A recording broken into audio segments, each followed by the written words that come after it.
تو انہوں نے کہا آپ جیسا کہیں. میں نے ایک کام کریں, آپ میرا ٹکٹ بنائیں اور مجھے ٹکٹ بنا کر ٹکٹ بھیجیں تاکہ اس ٹکٹ پر میں سفر کر کے آپ سے روبرو آ کر ملاقات کروں.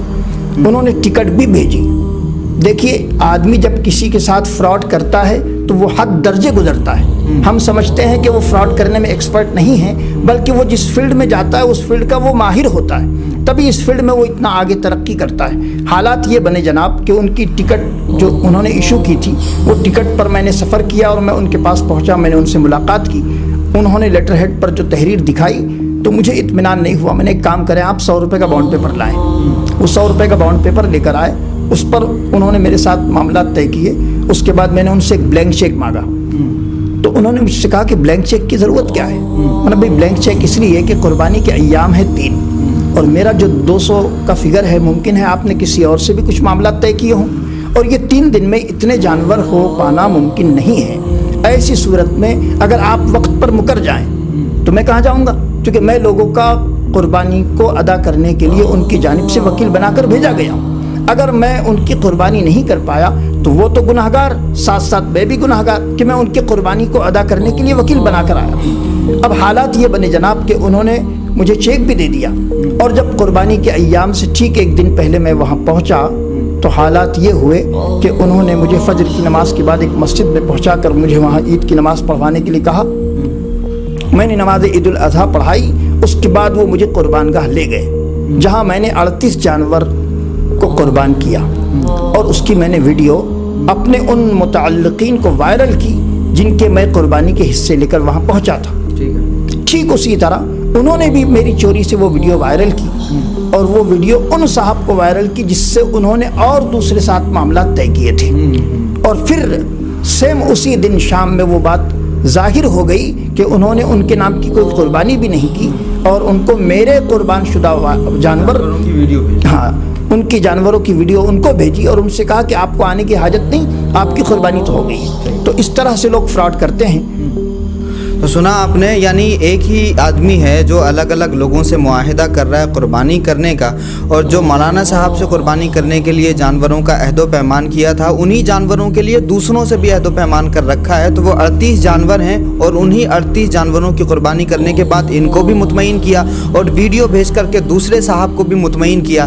یعنی جانور اتنے ہی ہیں اور انہی کی قربانی ہو رہی ہے, اور انہی کے حصوں میں دوسرے اور کئی سو لوگ شامل ہیں, اور دوسرے جو لوگ ہیں ان کے ساتھ میں فراڈ ہو رہا ہے. یعنی یہ اس طرح سے ہو رہا ہے کہ اگر قربانی کرنے والا خود وہاں پہ موجود نہ ہو تو اس کے ساتھ میں اس طرح سے دھوکہ کیا جاتا ہے, اور یہ بڑے پیمانے پر چل رہا ہے. اور یہ وہ لوگ کر رہے ہیں جو سو کالڈ مذہبی دکھائی دیتے ہیں, جو مذہبی لباس اور مذہبی حلیہ اپنائے رہتے ہیں, جس کے بارے میں بھی حافظ صاحب نے بھی کہا کہ وہ دینی حلیہ اپنائے رہتے ہیں, اور اس کام کو وہ, اس فراڈ کو اور اس دھوکے کو وہ دینی حلیے میں سر انجام دیتے ہیں. حافظ صاحب, کس طرح سے لوگوں کو بچنا چاہیے؟ جس طرح سے ابھی آپ نے کہا کہ قربانی کی ادائیگی میں یہ ضروری ہے کہ ہم اس بات کا خیال رکھیں کہ جہاں قربانی کر رہے ہیں تو وہ قربانی کرنے والا کوئی فراڈ تو نہیں ہے, دھوکہ تو نہیں ہے, خود ہم اپنے ہاتھ سے جا کر کے کریں, احتیاط کریں, خود دیکھیں, آبزرو کریں ساری چیزوں کو. تو یہ بھی ہماری دینی ذمہ داری ہے. اب اس کے لیے ہمارے پاس میں کیا آپشن ہے, کیا پیرامیٹر ہے جس پہ ہمیں طے کرنا چاہیے کسی بھی قربانی کے معاملے میں کہ بندہ صحیح ہے یا غلط ہے, کس طرح سے اس کو طے کیا جائے گا؟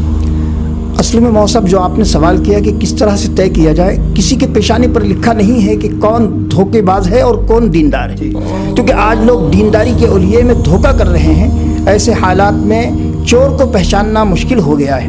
اب رہا سوال پیرامیٹر کا, تو پیرامیٹر ایک یہی آپ طے کر سکتے ہیں کہ آپ جس کو جانتے ہیں, جس کو پہچانتے ہیں, اور وہ اپنا خود کا ایک ادارہ چلا رہا ہے, اور وہ سال میں ایک اجتماعی قربانی کا نظم کرتا ہے. پچھلے 2 سالوں سے لاک ڈاؤن کا معاملہ ہے, اور اس وجہ سے رمضان میں زکوٰۃ وغیرہ بھی موصول نہیں ہو پا رہی ہے. ایسی صورت میں اگر وہ ادارہ قربانی کرتا ہے, بعض لوگ تو اس کو ایسا کاروبار بنا چکے ہیں جن کا خود کا کوئی ادارہ بھی نہیں ہے, اور وہ صرف پیسہ کمانے کے چکر میں اجتماعی قربانی کا نظم کرتے ہیں اور اس سے لاکھوں روپے کماتے ہیں. اب آپ کہیں مولانا کہ یہ آپ کیسا کہہ رہے ہیں, کہیں آپ بہتان تو نہیں باندھ رہے؟ تو اس کا بھی میرا اپنا تجربہ ہے. ایک صاحب سال میں ایک مرتبہ وہ ایک اس طرح کا ایک اشتہار وائرل کرتے ہیں. وہ ایک مسجد کے امام ہے, اس سے زائد کچھ بھی نہیں ہے, ایک مسجد کے امام ہے, وہ امامت کے فرائض سر انجام دیتے ہیں, اور سال میں ایک مرتبہ اجتماعی قربانی کرتے ہیں. اور اس اجتماعی قربانی کے اشتہار پر باضابطہ طور پہ لکھا ہوتا ہے کہ یہ قربانی شرعی تقاضوں کو پورا کرتے ہوئے انجام دی جائے گی، جبکہ وہ خود وہاں پر موجود نہیں ہوتے، جن کے وہ حصے بٹورتے ہیں وہ خود وہاں موجود نہیں ہوتے۔ پچھلے سال کا ایک واقعہ، ایک صاحب نے انہیں 2 حصے دیے اور 2 حصے دے کر کہا کہ حضرت یہ 2 حصوں کے پیسے، اب انہوں نے فی حصہ رکھا تو 2000 روپے، اس طرح 2 حصے کے انہوں نے 4000 روپے دیے اور رسید حاصل کی، اور اس کے بعد ان سے کہا کہ یہ قربانی کہاں ہوتی ہے؟ تو جن صاحب نے 2 حصے لیے تھے انہوں نے کہا کہ بھئی یہ قربانی ہم حافظ اختر صاحب کے پاس کرواتے ہیں، حافظ اختر صاحب اپنی نگرانی میں اڑیسہ جا کے کرتے ہیں اور ہم انہی کے پاس کرواتے ہیں۔ تو اس بندے نے فوراً کہا کہ حضور ان کا اشتہار تو میں نے دیکھا وہ 1000 روپے کا اشتہار ہے اور آپ 2000 روپے لے رہے ہیں۔ تب انہوں نے یہ کہہ کر اپنا دامن بچانے کی کوشش کی کہ وہ خانقاہ اور مدرسوں کے نام پر جو اجتماعی قربانی کے بڑے جانور خریدتے ہیں اور بڑی تعداد ہوتی ہے تو وہ 1000 روپے حصے میں کر لیتے ہیں، لیکن ہم آپ سے انفرادی جو حصہ لے رہے ہیں تو اس کے لیے موٹا تازہ فربہ جانور ہوتا ہے۔ تو یاد رکھیں قربانی کے شرائط میں جہاں موٹا تازہ فربے کی بات ہے تو پھر وہ خانقاہ اور مدرسوں کے لیے کیا ہے؟ کیا قید کچھ؟ تو یاد رکھیں جو عام طور پہ ایک فردن قربانی کے لیے جو شرائط ہیں وہی مدرسے کے منتظمین کے لیے بھی شرائط ہیں کہ اگر مدرسے کے منتظمین بھی اگر اجتماعی قربانی کا نظم کرتے ہیں تو ان کے لیے بھی وہی شرائط ضروری ہے جو ایک انفرادی طور پہ قربانی کرنے والے کے لیے ہے۔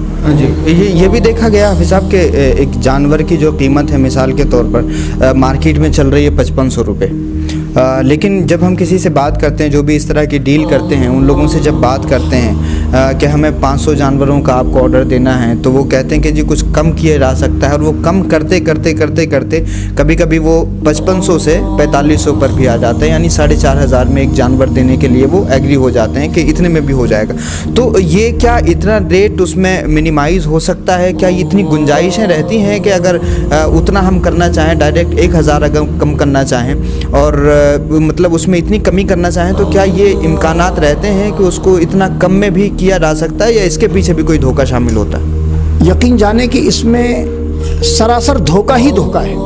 عام طور پہ جانور کے ریٹ اتنے کم ہوتے ہی نہیں ہیں۔ اب اگر کوئی قربانی کر رہا ہے یا فار ایگزامپل میرا اشتہار 1000 روپے کا وائرل ہے، اب ایک صاحب نے مجھ سے کہا کہ حضرت آپ کا اشتہار جو ہے 1000 روپے کا ہے، ہم کو حصے بٹورنے میں بڑی تکلیف ہوتی ہے، آپ تھوڑی تعداد بڑھائیں۔ تو میرا اپنا جواب یہ ہوتا ہے کہ بھائی مجھ کو 1000 روپے میں بھی پروڑتا ہے، کیونکہ میرا اپنا ذاتی ہے، میرا کوئی ادارہ نہیں ہے۔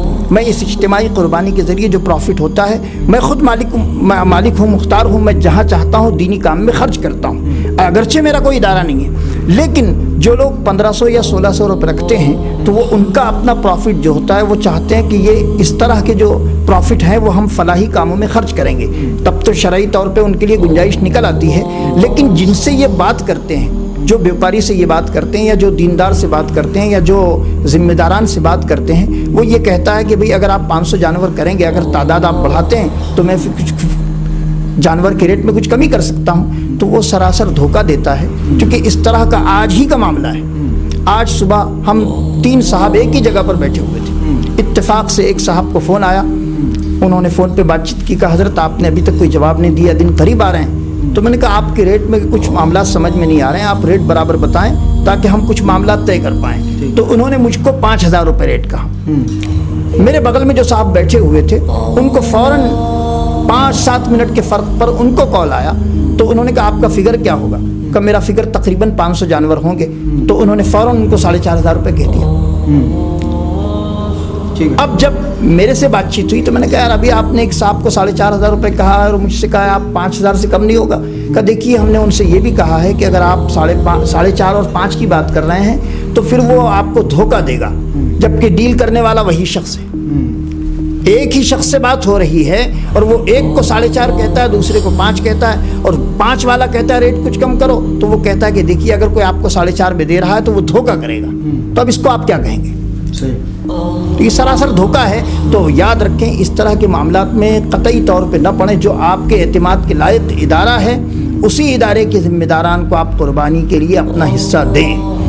الحمدللہ آج ہماری نظر میں پورا شہر میں ایک خانقاہ اشرفیہ ہیں، جو خانقاہ اشرفیہ کی جانب سے ہر سال اجتماعی قربانی کا نظم ہو رہا ہے، اور خانقاہ کا ایک ذمہ دار اس قربانی کی جگہ پر موجود ہوتا ہے۔ ایسا نہیں کہ اشتہار پہ ہم نے لکھ دیا وہاں ہمارا کوئی ذمہ دار نہیں ہوتا. خانقاہ اشرفیہ کا ایک ذمہ دار وہاں موجود ہوتا ہے اور اس کی نگرانی میں یہ قربانی ہوتی ہے. اور آپ خانقاہ اشرفیہ کا سارا کام آپ کی نظروں کے سامنے نمایاں ہے. اس کے آگے کے معاملات آپ خود سوچ سکتے ہیں. تو یہ ویڈیوز پہنچانے کا مقصد صرف اتنا ہے کہ ان مذہبی مافیاؤں سے، قربانی کرنے والے ان مافیاؤں سے آپ کی حفاظت کی جائے اور آپ کو دھوکے سے بچایا جائے. اور آپ جب قربانی اور ایک فریضہ ادا کر رہے ہیں تو اس واجب کی ادائیگی میں بالکل بھی بے احتیاطی نہ برتیں، محتاط ہو کر کے قربانی کریں. اور آپ جہاں بھی ڈیل کر رہے ہیں قربانی کرنے کی تو وہاں آپ باضابطہ طور سے دیکھیں کہ آپ کے ساتھ کوئی دھوکہ تو نہیں ہو رہا ہے. یہ ہماری دینی ذمہ داری ہے. اور یہ دھوکہ دینے والے، ظاہر سی بات ہے، بار بار یہ بات کہی جا رہی ہے کہ دینی حلیے والے لوگ ہیں، اس لیے آنکھیں بند کر کے ان تمام چیزوں کو ایکسیپٹ نہ کریں. اگر نماز میں امام سے کوئی غلطی ہو جاتی ہے تو مقتدیوں پر ذمہ داری ہے کہ اس کو ٹوکا جائے اور اس کو بتایا جائے. تو ویسے ہی زندگی کے دوسرے معاملات میں بھی اگر کوئی مذہبی حلیے والے، لیڈرشپ، قیادت اگر غلطی کر رہی ہے تو عوام کا یہ حق ہے کہ ان کو ٹوک سکتی ہے، ان کو بول سکتی ہے، خود جاگرک ہو سکتی ہے، خود بیدار ہو سکتی ہے اور خود اس دھوکے سے بچ سکتی ہے. یہ ہمارا دینی فریضہ. میں امید کرتا ہوں کہ آنے والے دنوں میں جب آپ قربانی کریں گے یا کروائیں گے تو ان تمام چیزوں کا خیال رکھیں گے اور دین کے نام پر، قربانی کے نام پر دھوکہ کرنے والوں سے اویئر ہوں گے. بہت شکریہ.